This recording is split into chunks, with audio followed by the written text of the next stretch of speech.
jirtan ordoftoota keenya kun qophii hariirooti. Qophii keenyaarraan hayyuu seeraa kan ta'an Dr. Nogabbisaa fi obbo Caalaa Yusuuf biyya Ameerikaarraa toora Skype'n haala yeroo biyyaa irratti qofaatti dubbifnee jira. Qophii keenya kanaan walitti qindeessuun kan isin biraan geenyu ta'a.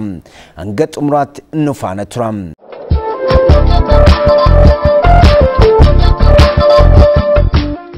Itoophiyaa keessatti jijjiirama uummanni fedhu akka mul'atee fi jijjiirama kana gufachiisuuf garuu humnoonni dhoksaan osoo irratti beekamin hojjetan akka jiran keessummoonni keenya kun kaasaniiru. Qaamoleen jijjiiramni kun akka gufatuuf socho'an ammoo yeroo kaan sabaan yeroo kaan ammoo amantaa fakkeessanii walitti bu'iinsa uumu. Isaan kanatti uummanni dammaquu akka qabus dhaaman. Yeroon kun yeroo jijjiiramaati biyya sana keessatti. Gaafa jijjiiramni kamiyyuu gaafa jiraatu qaamni jijjiirama harka bal'isee fudhatu ni jira. Qaamni immoo jijjiirama kana garamitti akka inni deemu kan hin beekne passive force kan ta'e ni jira. Qaamni sadaffaan immoo jijjiirama kanaan kan mormutu jira. Jijjiirama kanaan qaamni mormu yookaan humni mormu kanneen kanaan dura aangoorra kan turan tokko, kan dantaan isaanii itti hir'ate tokko. Lammaffaan fuulduratti jijjiirama kana gargaaramuudhaan vaakiyuumii jiru vaakiyuumii uumame gargaaramuudhaan sirna siyaasaa bara durii deebisuuf kan yaalan, kan olaantummaa dur biyya kana keessatti bara ol deebisuuf kan yaalan kun mootummaan kun yookaan qaamni jijjiiramaa dhugaadhaan uummata kanaaf dalaguu kan barbaadu akka lafa qabatu kan hin barbaannetu jira. So qaamni sadaffaan kun bifa adda addaa yookaan immoo fuula adda addaa qaba. Irrasii deebi'uudhaaf kanneen yeroodhuma dhiyoo aangoorra turan, lammaffaa immoo kanneen sirna siyaasaaf olaantummaa durii biyya sana keessatti deebisuu kan barbaadan, mootummaan kun akka dogoggoru barbaadu, mootummaan kun mootummaa Oromooti jedhamee waan yaadamuuf uummata Oromoo waliin akka wal lolu barbaadu, kallattiidhaan harka isaa keessa hin kaa'u. Numatu yookaan barattoota yookaan qaama mootummaatu meeshaa ta'ee rakkoo kana babal'isaa jira. Rakkoon garuu adda dureedhaan kan mul'atu biyya sana qaamni hogganu, qaamni aangoo olaanaadhaan hogganu mootummaadha. Mootummaan itti gaafatamummaa guddaa qaba. Jijjiiramni biyya keessatti dhufee jijjiirama hongan qabne bareedaadha.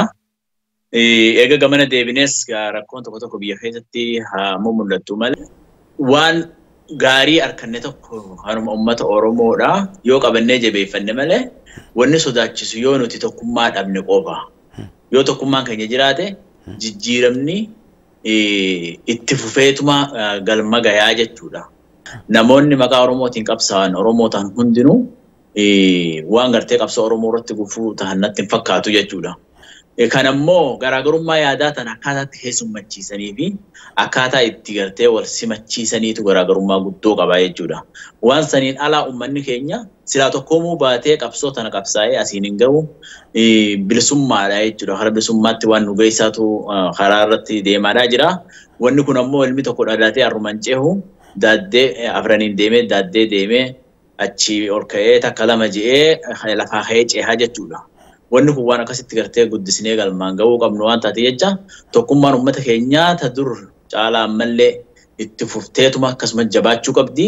Yoo gartee paartiinis haa taatu warra siyaasaas haa ta'u uummanni keenyaas obsa san dhiisee yoo kan gartee risaarrisoo butuudhaa fi nama gartee arraan tana aangoorra hin jirre warra silaa aangoon duratti harkaa baate mi'aan aangoodhaa immoo aa'oo keessaa hin dhumin warra karaa kamiin deebinee farda kana yaabbanne je'ee tattaaffii godhu lameen keessaa jiran keessaa jechuudha. Jarri kun ni gaggabe malee hin duune jechuudha. Waan tokko beekuudha qabdi Oromoon. Bakka itti aangoo dhabanii fi bakka itti shankoora nyaatan hin ta'anii jiran. Bakka itti aangoo dhabaniis deebi'aniiti gartee tarraa gadiillee taatu uuma kajeelaa jechuudha. Ilmi namaatu uumaadhaan. Bakka itti shankoora nyaattee eega dhumate booda mi'aan afaan keessa jirti jechuudha. Aloo lafatti darbitee duraan irraa nyaattee cuunfitee darbitee san deebitee xuxuuxuu dhufaa jechuudha. Kanaaf warri mi'aan aangoodhaa sun aawwa keessaan malleen dhumatiin suni irra deebuu barbaadanii hara lachuutu nu jarri lachuu jechuudha. Jarri kun ammoo bifa adda addaatiin nagayni kun akka uumamne jijjiiramni kun akka inni ababee guddatee bakka hin geenye godhuudhaaf wanni isaan hin goone tattaaffiin hin godhamne hin jirtu jechuudha. Karaa adda addaatiin takka saba waliin buusuu takka karaa amantiitiin karaa adda addaatiin tattaaffii godhamtu jechuudha. Kanarratti ibidda irratti yoo gaazan hiite daranuutu gartee ibiddi sun qabateeti lafa balleessa malee hin tolu jechuudha. Kanaaf Oromoon wajjin harka dha'u, haatee ce'u, baaraguu, dutuu kun hin barbaachisu. Walii obsuuf walii tumsuu santu dhufaa jechuudha. Amma fakkeenyaaf dirqama silaa uummanni Oromoodhaa akka qeerootti qabsoo godhamte tun amaanaa itti kennamteetu jira jechuudha hogganoota kanatti. Amaanaa itti kennamte sun ammoo yeroodha fudhatti. Guyyuma tokko wanni uumamee dhufu hin jiru. Yeroo isin fudhatu san obsuu bakki jiru sun sanii jechuudha. Waan yeroo fudhatu san obsuu danda'uudha. Kanarratti immoo waan sila gartee gufuu ta'ee waan san amaana sanii fi waan itti kennamsan hundaa akka bakkaan hin geenye gootu hundarratti tumsuufiidha. Kanaaf obsuu fi walii tumsuun haleellee akkas ture arrallee barbaachisaadha. Faganni kun galma hin geenye jechuudha. Yoo nuti wal harkaa balleessine malee namni nu balleessuu danda'u hin jiru. Lafee warseessaa waliin cabsan malee hin cabtu jette Oromoon. Filannoon bara kana geggeeffamu uummata Itoophiyaa qofa osoo hin taane addunyaa guutuun ijjisaa akka irra jiruu fi egeree biyyaa akka murteessu siman filannoon kan lammiileen biyyattii hundi waliin raawwatan waan ta'eef hunduu naamusaan qooda keessatti fudhachuu akka qabus dhaaman. Filannoo 4 ta'e. Filannoo 4 kan ta'an kanneen darban irraan adda kan ixaafaan ta'an biyya sanaaf uummata Oromoo kan itti murtaa'udha. Tokko. Kana waan ta'eef filannoon kun it's a game changer. Yookaan immoo fuuldureef hegeree sabaaf sablammii jiraattotaaf uummattoota biyya sanaa kan murteessudha. Kanaaf filannoon kun kan tuffatamu miti yookaan immoo underestimateii kan godhamu miti. Sababa kana waan ta'eef jaarmaaleen morkitootaa yookaan mormitootaa walitti dhufanii gamtaa uuman kana filannoof hirmaachuu qofatu hin taane filannoon kun nagaaf tasgabbiidhaan geggeeffame filannoon osoo hin hatamin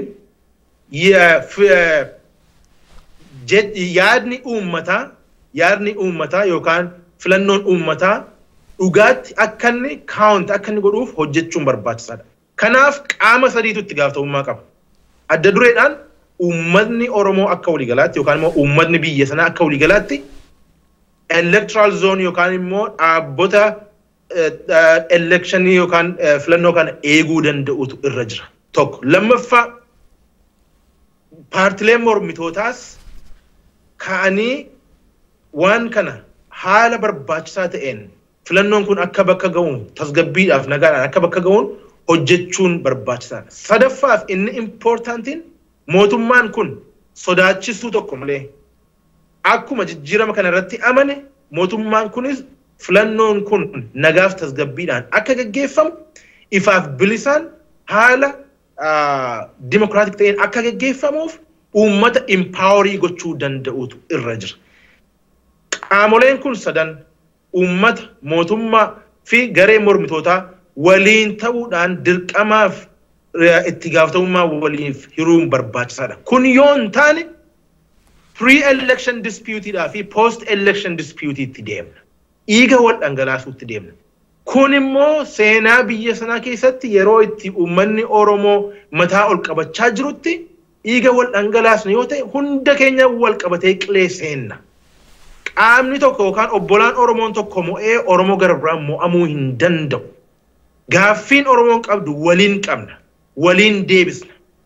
Aangoon hundumaaf ni ga'a. Filannoon as deemu kun akka isiin gartee itti eegamaa jirtu akka guddaadha. Filannoon kun yeroo duraatiif jechuudha. Kan ammaan tana gartee bifa dimokiraasiitiin namni dhugumaan gartee filannoo haqaatiin galma geessi jettee biyya sanii miti Afrikaa miti addunyaa guutuutu eegaadhaa jira jechuudha.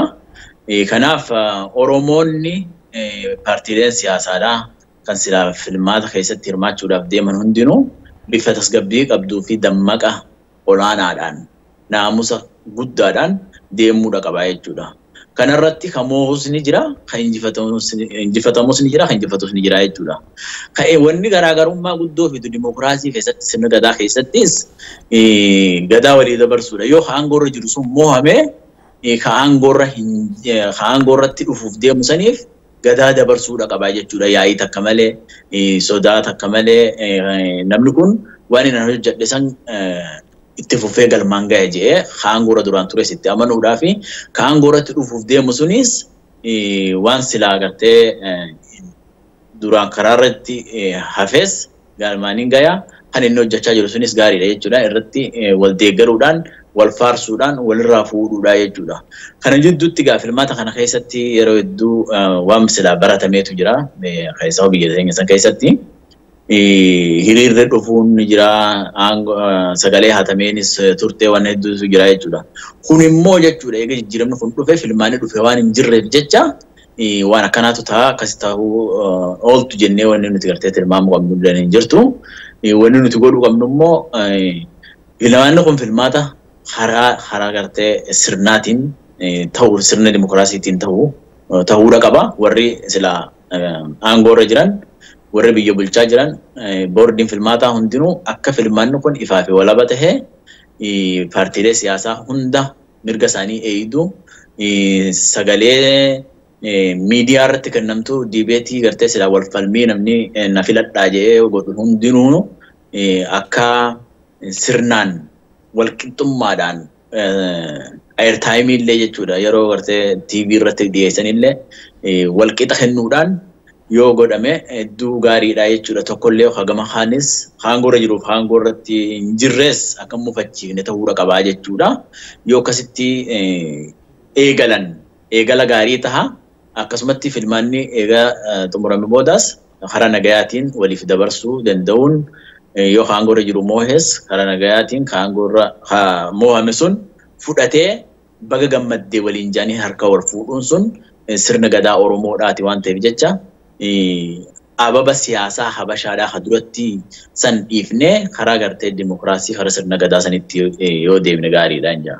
Hooggantoonni siyaasaa Oromoos erga dantaa uummataaf qabsaan ta'e gaaddisa hooggansa Oromoo hundeeffatan jalatti mari'atanii walii galuun kan irratti walii hin galle ammoo garaagarummaa yaadaa qaban waliif kabajuun dantaa uummata Oromoo kabachiisuuf qindoomnaan waliin hojjechuu akka qabanis himan.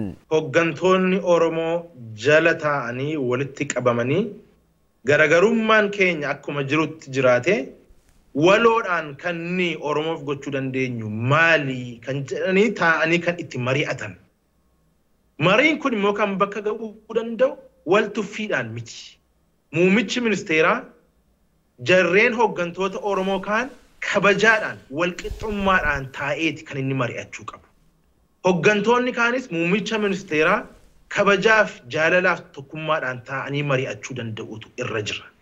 Biyya sana keessatti keessumatti hooggantoota Oromoo keessatti iigoon jiru yookaan politikaal iigoon jiru yoo gadi hin buune wal tuffiitu deema. So gaaddisni kun bakka yookaan waltajjii itti hooggantoonni Oromoo mootummaaf mormitoota keessaa waliin taa'anii itti dirqama waliif hiranii gara federaalaatti gaafa deeman dantaaf gaaffii Oromoo osoo hin sharafin humna waliif ta'anii kan saba adda biraa waliin negotiate kan ittiin godhan ta'uutu irra jira. Waltajjiin kun yookaan gaaddisni kun bakka itti garaagarummaa isaanii acknowledge godhanii tokkummaa isaanii immoo yookaan waan isaan godhu Oromoof Oromummaaf waan ta'u immoo itti ajandaa kana itti bocanii gara federaalaatti kan ittiin ol ba'anidha.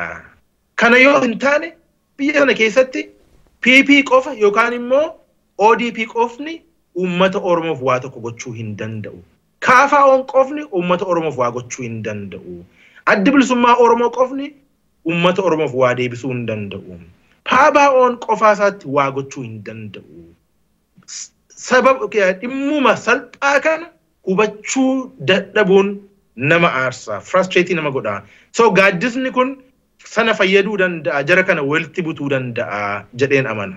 Kaayyoon uummata Oromoo fi kaayyoon dhaabbilee Oromoottis paartiilee siyaasaa Oromoo hundinuu tokko jeetiin ilaala.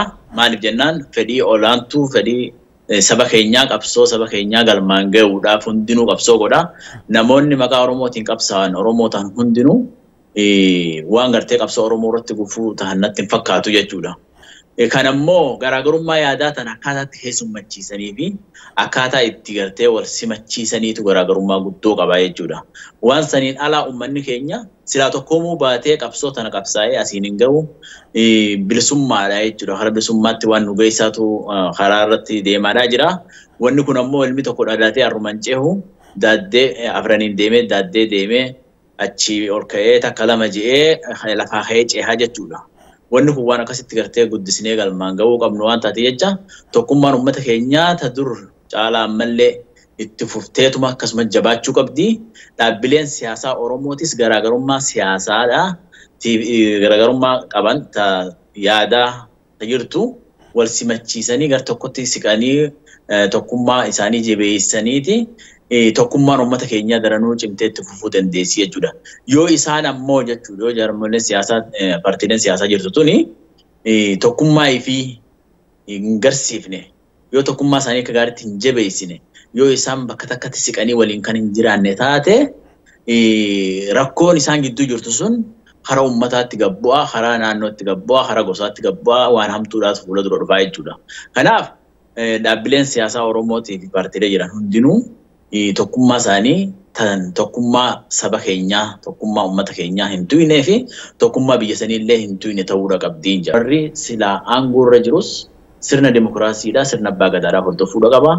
Akkasumatti warra silaa filmaataaf mormitoonni ce'anis karaa nagayaatiin, karaa tasgabbiitiin yoo dogoggorri uumamu taatellee fuula dura filmaata as deemu kana keessatti dogoggora uumame san karaa nagayaatiin, karaa tasgabbiitiin, karaa silaa uummanni walitti hin buune akka gartee sababa warra silaa aangoo irratti deebi'uu barbaaduuf akka gartee sababa arganne akka addunyaa irratti maqaan Oromoodhaa hin xurooyne uummata keenya siyaasaa ammayyaa barsiisuudhaa irratti akka gaariitti halkanii guyyaa hojjetanii akka karaa gaariidhaan nagayni biyya saniitii fi ce'umsi ammaan tana eegalkuun itti fufu gahee guddaadha qabanii kana jabeessuudha qabanii itti gaafatama guddaatu irra jira. Siyaasa Oromoo ammayyeessuun Oromoo abbaa dimokiraasii ta'uusaa addunyaatti mul'isuun barbaachisaa akka ta'e kan ibsan hayyoonni kunneen lixa Oromiyaa rakkoon nageenyaa jirus marii qofaan hiikkachuu akka qabu dhaaman. Mootummaas kan fayyadu kanneen bosona keessa jiranis as deebi'anii filannoof akka dorgomaniif kan isaan fayyadu gadi taa'anii mari'achuudha. Jarreen kun afaan tokko dubbatu, aadaa tokko qabu. Uummata tokko saba tokkoof falmuu barbaadu. Kun mootummaas ni miidha. Uummatas ni miidha. Gara hidhatee jirus ni miidha. Lafti Oromoo bal'oodha. Hundumaaf ni ga'a. Aangoon Oromiyaa keessa jirtu hundumaaf ni ga'a. Kan gidduutti hubamaa jiru, kan miidhamaa jiru garuu saba qulqulluu, saba nagaa boor gara fuulduraatti mootummaa kana waliin jibbiinsa guddaa kan uumu. Garee hidhatee waliin jibbiinsa guddaa kana uumu. Kun eenyuun fayyada? Nama tokko iyyuu fayyadu. Kan benefit godhu qaama adda biraa kufaatii Oromoo kan barbaadudha jedheen amana. Hatattamaan wanti ta'uu qabu ce'umsi kun akka milkaa'uuf ce'umsa kana kan milkeessu yookaan immoo destinationiin bakki galma ce'umsa kana filannoo dhugaa haqa qabeessa bilisaa fi dimokiraatikii ta'e gaggeessuudhaan uummanni qaama barbaade akka filatu gochuudha. Galmi ce'umsa kanaa kana.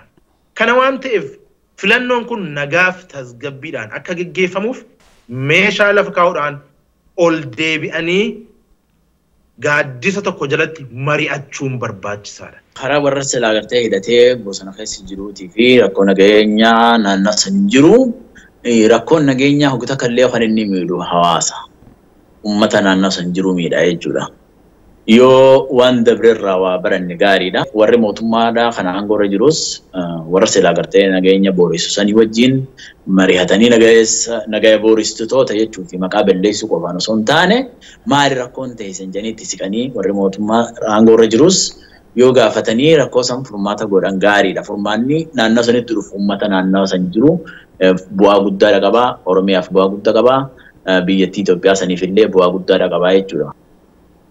Dhugaadha wanni gaariin takka yeroo hedduu gufuudhaatu itti heddummaata. Gufuun jiraachuun ni jirti. Gufuu tan ammoo maal jedhani arbi gummuutoon okkoluu jechuun takkaa jira akkama isa Oromoodhaatti gufuuleen xixiqqoon tun wanni gartee jijjiirama kana dura dhaabbattee godhuu dandeessu hin jirtu. Akkuma isin jalafee warseessaa waliin cabsan malee cabtu gufuu guddoo haa ta'uu danda'u. Oromoodhaatu Oromootti gufuu ta'uu danda'a malee sabni biraa yookaan namni alaa dhufe tokko keessa keenyaas hin beeku waan tokkos hin beeku waan ta'e jecha. I think sabni hundinuu saba hundaa mitiiti addunyaanuu tokkummaan Oromootii fi sirni gadaa Oromoodhaatis maal akka taate Oromoon maal akka taate hubateeti jira jechuudha. Kan silaa jijjiirama karaa Oromootiin dhufe haduratti sun afaan qawweetiin wal ajjeesanii walirraa fuudhanii aangoo irratti bahanii kan maantanaa kun ammoo akkasii miti jechuudha. Oromoon har'aan tana aangoo silaa ifi harkate maal abbaa gadaadha ati hodho jee walii dabarsee saa aangoo irratti wal baasee jechuusaan tuni addunyaa guutuudhaaf haa fakkiite. Ammallee jijjiirama kanatti gufuu wanni ta'uu danda'u yoo Oromoo taate malee wanni nuti haaluu danda'u tokkollee hin jiru. Fatanaan hedduun ni jirti. Akkuma reefu tan isin hin jee warri silaa aangoo irra turan aangoo irratti deebi'uudhaaf jedhanii wanni isaan hin goone hin jiru. Karaa hundaanuu jechuudha. Hiree harkatan hundatti fayyadamuudhaaf carraaqanii jechuudha. Kun gufuulee xixiqqoodha. Gufuun silaa karaa saniin godhamtu har'aan tana yoo dhugatti ilaalle akka Oromoon sirni gadaa saniin biyya bulchuu dandeessu fi dimokiraasiin dhugaadha. Sabni guddaan biyya san keessa jirulleen akka gartee kana ta'e addunyaan guutuulleen irratti walii galtee waan jirtuuf jecha wanni gufuu ta'uu danda'u hin jiru jechuudha. Kan ammoo wanni haareenni tokko guutaa kallee dhaahuu yoggaa dhufte waan sanii wajji walitti maxaquudha qabdaa jechuudha. Mayitii hanga bahutti wal fudhannoon dimokiraasii hanga dhuftutti warri silaa agartee bifa biraatiin duratti aangoo irraa fuudhuu baree fi gufuu walitti ta'uu bare hundinuu wanni isaan godhan ka biraa hin jiru. Yoo agartee hanga danda'anitti sahaalan malee jechuudha. Kan ammoo wanni namni Oromoo sahaaluu danda'u hin jiru yoo Oromoo wal sahaalte malee akkan jetti. Kanaaf gufuulee xixiqqoo tana irra jateetuma bira kutaba arbi jeetiin laalaa jechuudha. Eggaatiin hordoftoota qophii OBN International qophiin hariiroo har'aaf qabannee dhiyaanne kanumaan xumuramee jira. Qophii biroon hanga wal agarrutti nagaan nuuf turaa kan isiniin jennu ogeeyyii istiidiyoo maraa dabalchuudhaan qophicha qopheessuun kan isiniif dhiyeesse ana Kaaluu Baqqalaati turtii gaarii.